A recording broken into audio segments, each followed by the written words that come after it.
Bismillahirrahmanirrahim.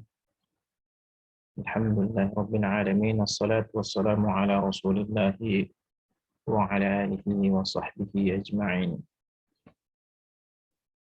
Alhamdulillah, pada kesempatan kali ini ada tema yang sangat urgent untuk dibahas, yakni masalah tauhid.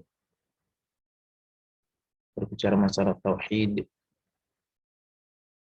tauhid itu merupakan masdar dari kata wahada yuwahidu tauhidan. Ini sudah masuk pada rubai dan artinya adalah wahada yahidu wahdan wa wahdatan wa wahidatan wa wuhudan, ay infaroda binafsihi. Jadi kalau wahada yuwahidu itu ja'alahu wahidan, alladhi qablahu akthar min wahid. Jadikannya satu yang sebelumnya itu lebih dari satu. Jadi yang dimaksud dengan tauhid, kemudian yang dimaksud dengan tauhid secara istilah, yakni mengesahkan atau menyendirikan Allah dalam apa-apa yang dia wajibkan untuk ditauhidkan, dengan tanpa menyamakan Allah dengan sesuatu apapun.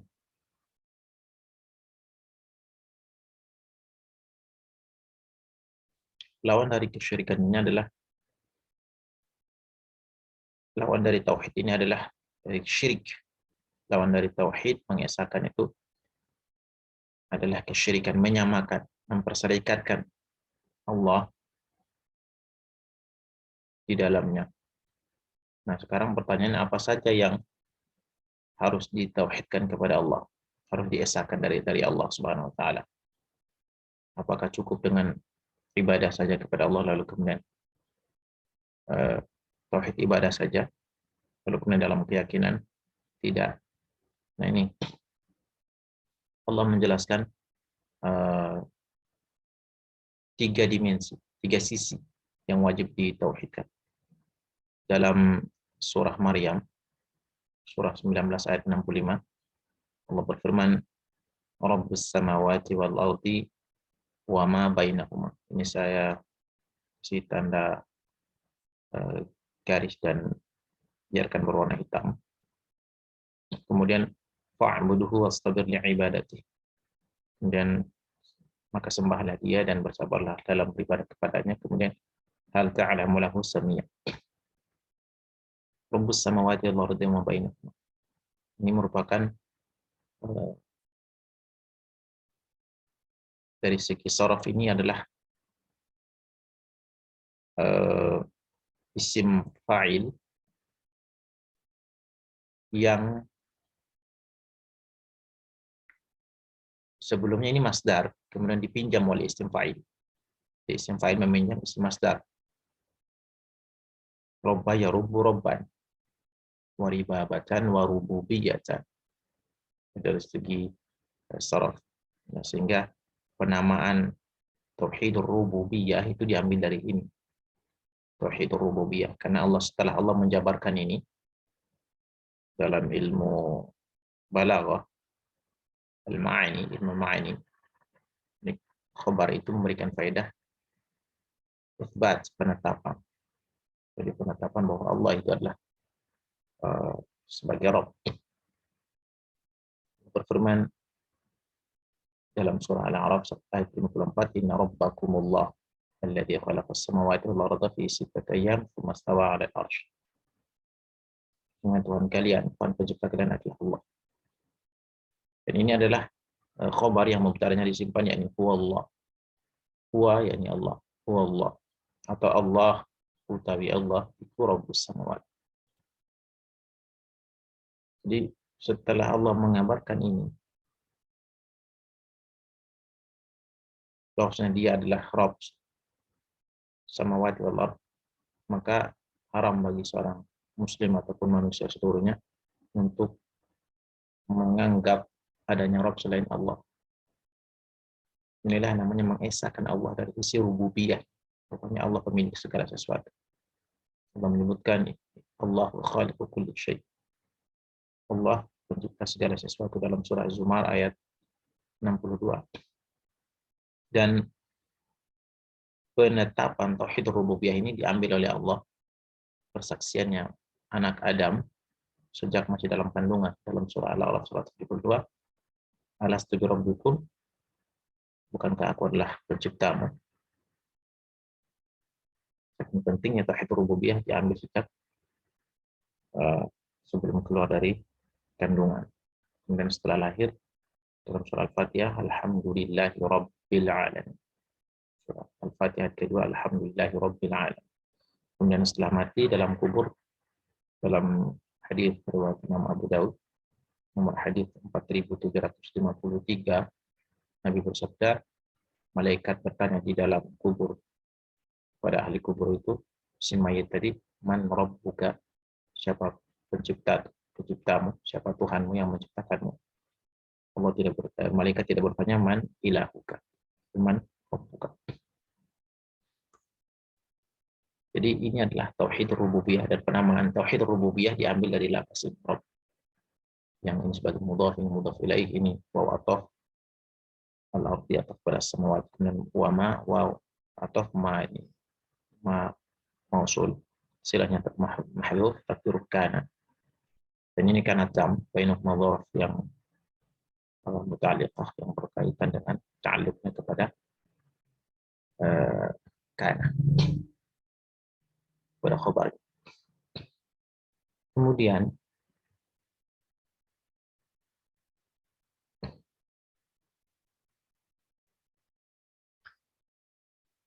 dari sini, jadi setelah Allah mengabarkan ini, memberikan penetapan tauhid rububiyah Allah sebagai Rabb, dan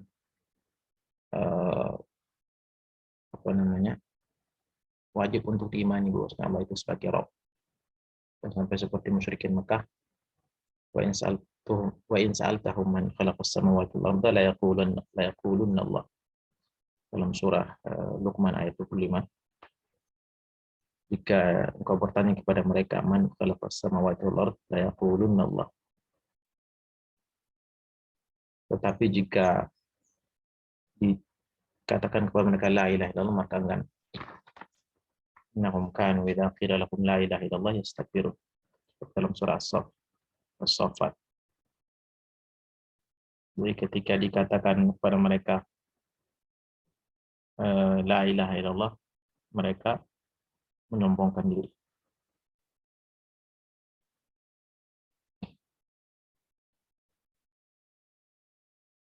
Kemudian dalam surah Al-An'am ayat ke-164, qul aghairallahi abaghi rabban wa huwa rabbu kulli syai'. Apakah saya akan mencarikan Rabb selain Allah, sedangkan Allah itu adalah Rabb segala sesuatu. Kemudian lanjut, setelah itu Allah melanjutkan fa'buduhu, wa sembahlah dia. Yani ini fa'il fasihah. Fa'ul fasihah itu menyimpan kalimat sebelumnya yang tersimpan, yakni fa'in alim tahu, jika engkau telah mengetahuinya, fa'in alim tahu, jika engkau telah mengetahuinya bahwasanya annallaha rabbus samawati wal ardi wa ma bainahuma, bahwasanya Allah adalah Rabb bagi langit dan bumi dan apa yang ada di antara keduanya, maka fa'buduh, maka sembahlah dia. Abada ya'budu. Sini Allah pakai abada ya'budu. Abada ya'budu ibadatan wa ubudiyah. Nah, ini masdarnya di sini, ubudiyah, sehingga pengambilan tauhidul ubudiyah atau uluhiyah itu diambil dari kata abada ya'budu ibadatan wa ubudiyatan. Kemudian di muradif dari abada ya'budu ini alaha ya'lah ilahan wa uluhiyatan, sehingga tauhid uluhiyah atau ubudiyah sama. Dan ini Allah pakai kata u'budu, sembahlah. Disembah di sini menghambakan diri dalam hal menjalankan inqiyadu lillah bi imtithali awamirihi wa ibti'adi nawahihi. Dalam Aplikasinya adalah menjalankan apa yang Allah perintahkan dan menjauhi dari apa yang Allah larang. Jadi Allah tidak menyebut dengan lafaz sholatlah atau zakatlah, tapi Allah sebut u'budhu, sembahlah, menghambakanlah diri pada Allah. Inilah tauhidur uluhiyah atau ubudiyah. Sehingga dalam Al-Fatihah iyyaka na'budu wa iyyaka nasta'in. Jadi semuanya ini adalah kembali kepada mubtada'nya adalah Allah.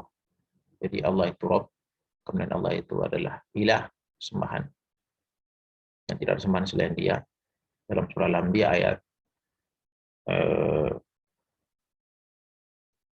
ayat 25, surah Al-Anbiya ayat 25, wa ma arsalna min qablika min rasulin illa nuhi ilaihi annahu la ilaha illa ana fa'bud. Rasul-rasul sebelumnya itu semuanya diperintahkan untuk hanya menyembah kepada Allah. Diberikan wahyu itu untuk mereka hanya menyembah kepada Allah. Dalam surah Zumar, la in asyrakta la yahbatanna 'amaluka wa la takunanna minal khasirin. Kalau kamu bersekutu Allah, saya hapus amal.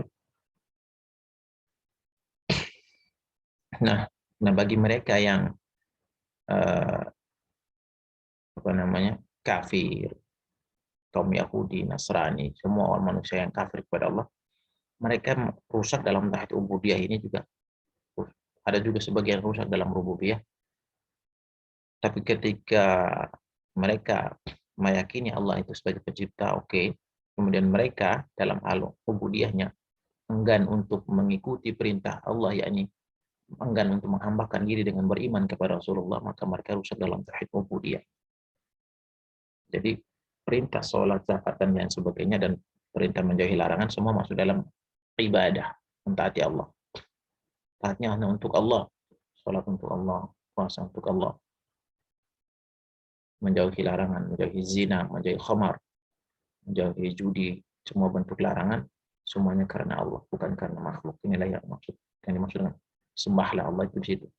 Jadi bukan hanya Allah suruh perintah sholatlah, tidak, tapi Allah menyebutkan wa'buduhu, hambakanlah diri kalian kepada Allah dengan menjalankan perintah dan menjauhi larangan.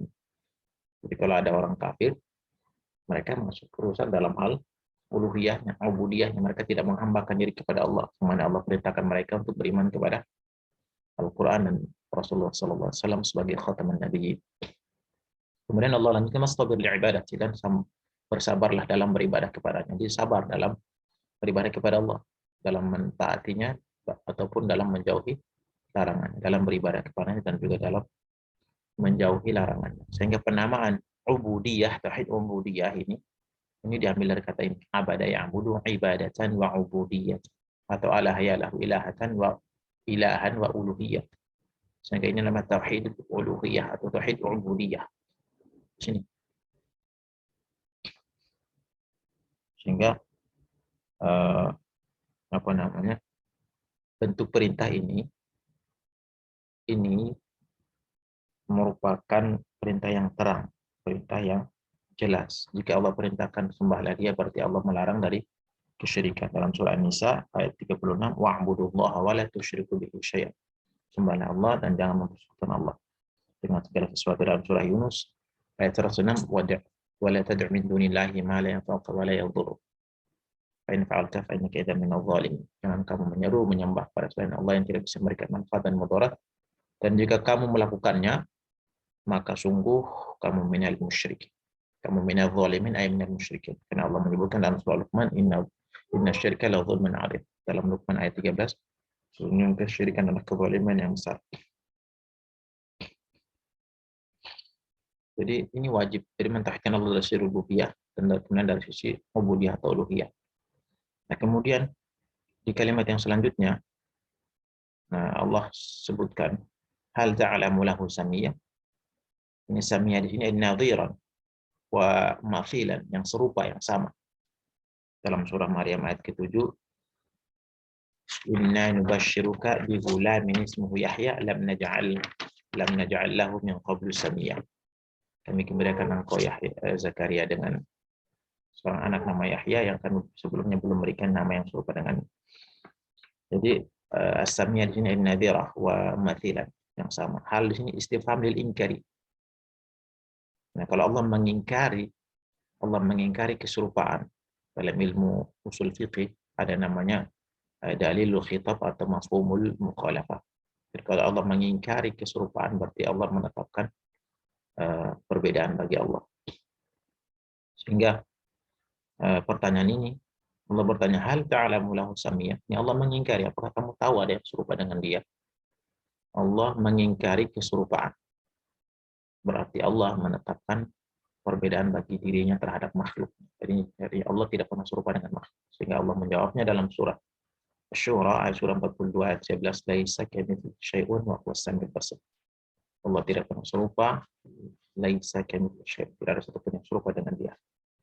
Maka Sami' itu adalah mithil, kamitslihi, laisa kamitslihi, tidak ada satupun serupa dengan dia. Ya Allah mengingkari keserupaan. Berarti Allah menetapkan perbedaan. Dari sini, dari sini, maka dan di sini adalah kalam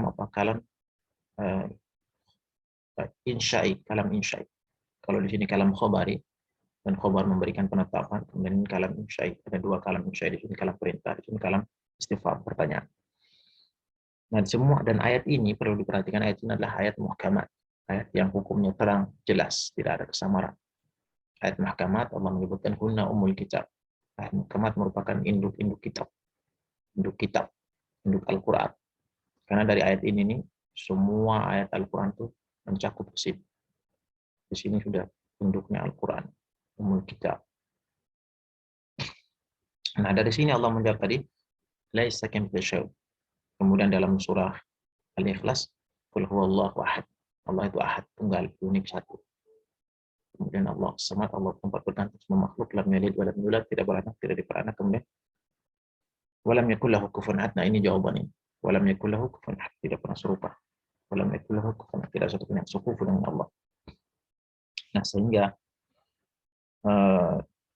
ini menjadi kaidah yang besar dalam mensifati Allah, yakni tauhid rububiyahnya di sini, kemudian ubudiyah di sini, kemudian tauhid nama dan sifat Allah di sini. Jadi tidak ada satupun yang serupa dengan Allah, meskipun kesamaan nama, tapi hakikatnya tidak sama. Karena di dalam Al-Quran banyak lafaz-lafaz yang terdapat di dalam makhluk dan juga terdapat di dalam Allah. Termasuk dalam hal istiwa juga seperti itu. Allah menyebutkan Ar-Rahmanu 'alal 'arsy istawa, tsumma istawa 'alal 'arsy. Ditetapkan bahwasanya tidaklah sama. Jadi Allah menjelaskannya bahwasanya sifat Allah itu tidak pernah sama. Allah mendengar, manusia mendengar, tapi pendengaran manusia dan Allah tidaklah sama. Nah, sehingga dalam kaidah ini, sehingga dalam menetapkan sifat Allah ini ada kaidah. Jadi kullu sifatin tujadu fillahi wa tujadu fil bashar dha'fil itar laisa kamitslihi syai'un wa huwas samiul basir. Semua sifat yang ada di dalam diri Allah dan juga ada dalam diri manusia, maka letakkan sifat itu laisa kamitslihi syai'. Tidak satu serupa dengan ini, sehingga suci dari keserupaan. Dan dari sini tidak perlu adanya takwil karena takut serupa. Jadi takut serupa pada sesuatu yang tidak mungkin serupa adalah sebuah kekeliruan yang nyata. Jadi tidak perlu ditakwil hanya karena takut serupa. Kalau ada orang mengatakan ini harus ditakwil, karena kalau nggak ditakwil nanti serupa, nanti mujassimah. Ini sebuah kekeliruan, bahwasanya Allah tidak pernah serupa karena Allah mengingkari keserupaan. Hal ta'lamu lahu samiyya? Apakah kamu tahu ada yang serupa dengan dia?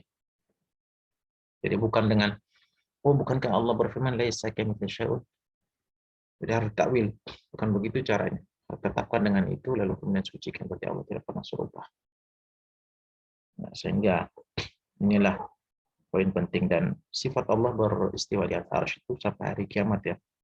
Sampai hari kiamat Allah menjelaskan keadaannya tetap istiwa di atas arsy. Allah menyebutkan tentang istiwa itu ada 7 tempat dalam Al-Quran ya. Ada 7 tempat Allah sebutkan dia di istiwa di atas arsy. Sini.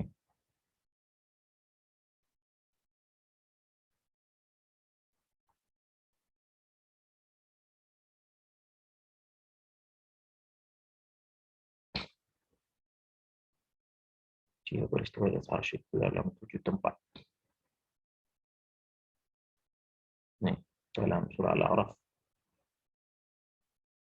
ayat 54, Yunus ayat 3, Ar-Ra'd ayat 2, Al-Furqan 18 fase yang sama, tsumma stawa 'alal 'arsy.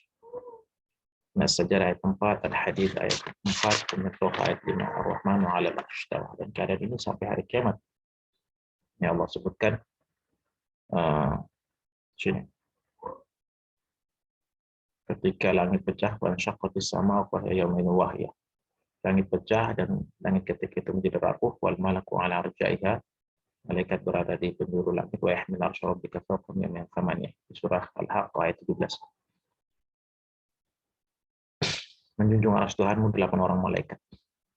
Jadi ada Allah di atas arsy ini. Kemudian di surah Al-Fajr, kalla idza dukkatil ardu dakkan dakkan wa jaa'a rabbuka wal malaku saffan saffa. Ketika bumi itu diguncang sedahsyatnya.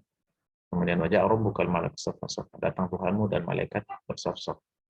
Jadi rututannya begitu, langit pecah, Allah datang turun dan keadaannya seperti malaikat bersaf-saf berbaris-baris.